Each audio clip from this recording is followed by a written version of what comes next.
بسم اللہ الرحمن الرحیم۔ السلام علیکم ورحمۃ اللہ وبرکاتہ۔ آج ہم ایک اہم موضوع پر بات کریں گے۔ کچھ لوگوں کا کہنا ہے کہ مشرکین نجس ہیں، لیکن قرآن و حدیث سے ہمیں اس بارے میں کیا دلائل ملتے ہیں اور علماء کا اس پر کیا واضح موقف ہے۔ شروع میں ہم نے 4 دلائل بیان کیے ہیں۔ اب آئیے ان چاروں دلائل کا جائزہ بالترتیب لیتے ہیں جو بعض اہل ظاہر کے ہیں۔ اس میں سے پہلا اور دوسرا دلیل۔ آئیے چلتے ہیں بیان کی طرف۔ ان کی پہلی دلیل وہ ہے جو سورہ توبہ کی آیت 28 سے لی گئی ہے کہ مشرکین نجس ہیں۔ جائزہ۔ اس سلسلہ میں عرض یہ ہے کہ یہ بات متفق علیہ نہیں کہ وہ ذات اور جسم و بدن کے لحاظ سے ناپاک اور نجس عین ہیں، بلکہ اس آیت میں ان کے عقیدہ کی نجاست مراد لی گئی ہے، جسے اعتقادی و معنوی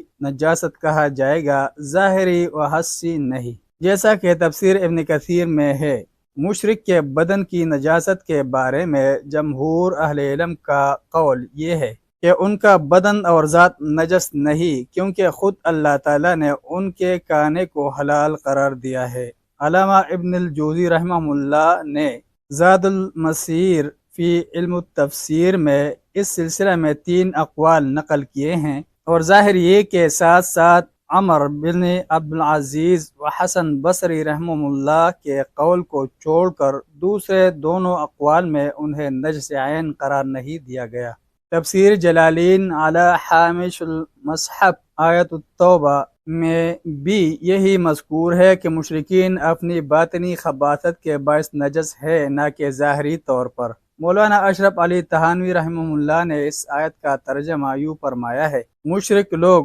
بوجہ عقید خبیثہ نرے ناپاک ہیں، تو گویا ان کے نزدیک بھی مشرکین کی نجاست اعتقادی ہے، ظاہری نہیں۔ ترحیم القرآن میں لکھا ہے، مشرکین کے ناپاک ہونے سے مراد یہ نہیں ہے کہ وہ خود ناپاک ہیں، بلکہ اس کا مطلب یہ ہے کہ ان کے اعتقادات، ان کے اخلاق، ان کے اعمال اور ان کے جاہلانہ طریقے زندگی ناپاک ہیں۔ ان تفسیری حوالوں کے علاوہ کتب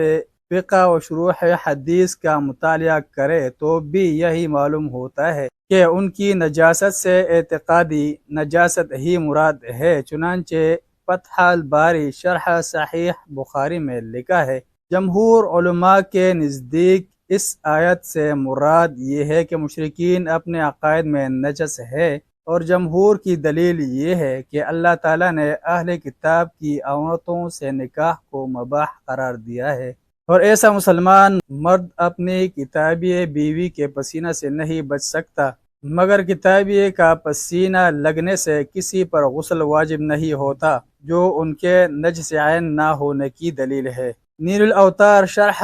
منطقہ الاخبار میں امام شوکانی رحمہ اللہ نے، عون المعبود شرح ابی داود میں علامہ شمس الحق عظیم آبادی رحمہ اللہ نے، اور تحفۃ الاحوذی شرح ترمذی میں علامہ عبد الرحمن مبارک فوری رحمہ اللہ نے حضرت حسن بصری رحمہ اللہ کے مشرک سے مصافحہ کے بعد وضو کرنے کی رائے دینے کو مشرکین سے ان کے بود و احتراز میں ایک مبالغہ آمیز فعل قرار دیا ہے۔ الفقہ علی المذاہب الاربعہ میں علامہ جزیری رحمہ اللہ نے لکھا ہے کہ ارشاد الہی ہے، انما المشرکون نجس سے مراد ان کے معنوی نجاست ہے، جس کا حکم شارح صلی اللہ علیہ وسلم نے بیان فرما دیا ہے۔ اس سے یہ مراد ہرگز نہیں کہ ان کی ذات و بدن خنزیر کی طرح نجس عین ہے۔ المنار میں مقبلی نے مذکورہ آیت سے کافر کی نجاست پر استدلال کرنے کو وہم قرار دیا ہے۔ اہل علم کی ان تصریحات سے یہ بات واضح ہو گئی کہ ظاہر یہ کہ پہلی دلیل ہی کمزور ہے، اور سورہ توبہ کی آیت 24 میں مشرکین کی جو نجاست بیان ہوئی ہے وہ اعتقادی و حکمی نجاست ہے، ظاہری و حسی یا جسمانی و بدنی نہیں۔ دوسری دلیل۔ ان کی دوسری دلیل صحاح و سنن میں مذکور اس ارشاد نبوی صلی اللہ علیہ وسلم کے مفہوم مخالف سے ہے، جس میں ہے ان المؤمن لا ینجس، مؤمن نجس نہیں ہوتا، اور ایک روایت میں ان المسلم لا ینجس، مسلمان نجس نہیں ہوتا۔ ان کے نزدیک آپ صلی اللہ علیہ وسلم کا یہ فرمانا کہ مومن نجس نہیں ہوتا اس بات کا متقاضی ہے کہ غیر مومن و غیر مسلم نجس ہوتا ہے۔ جائزہ: اس سلسلہ میں پہلی بات تو یہ ہے کہ اکثر علماء اصول کے نزدیک مفہوم مخالف شرعی و حجت و دلیل نہیں بن سکتا، اور شروح حدیث میں اس کا جواب جمہور اہل علم کی طرف سے یہ دیا گیا ہے کہ اس حدیث شریف سے مراد یہ ہے کہ مومن و مسلم نجاست سے احتراز و اجتناب کا عادی ہونے کی وجہ سے طاہر الاعضاء ہوتا ہے، مگر اس کے برعکس مشرک نجاستوں سے اتنا اجتناب و پرہیز نہیں کرتے جتنا کہ مومن و مسلمان کی شان ہے، لہٰذا وہ اس سے عدم تحفظ کے اعتبار سے ان معنوں میں نجس ہے، اور در حقیقت وہ معنوی و اعتقادی طور پر ہی نجس ہے، نہ کہ حسی و جسمانی طور پر۔ آگے اہل کتاب کی عورتوں سے نکاح کے جواز کو اپنے اس جواب کی تقویت کے لیے پیش کیا گیا ہے۔ دلیل اول و دوم یعنی مذکورہ آیت اور مفہوم حدیث کا جمہور نے یہ جواب بھی دیا ہے کہ یہ کفار و مشرکین کے عقائد و اعمال کی وجہ سے ان سے نفرت دلائی گئی ہے،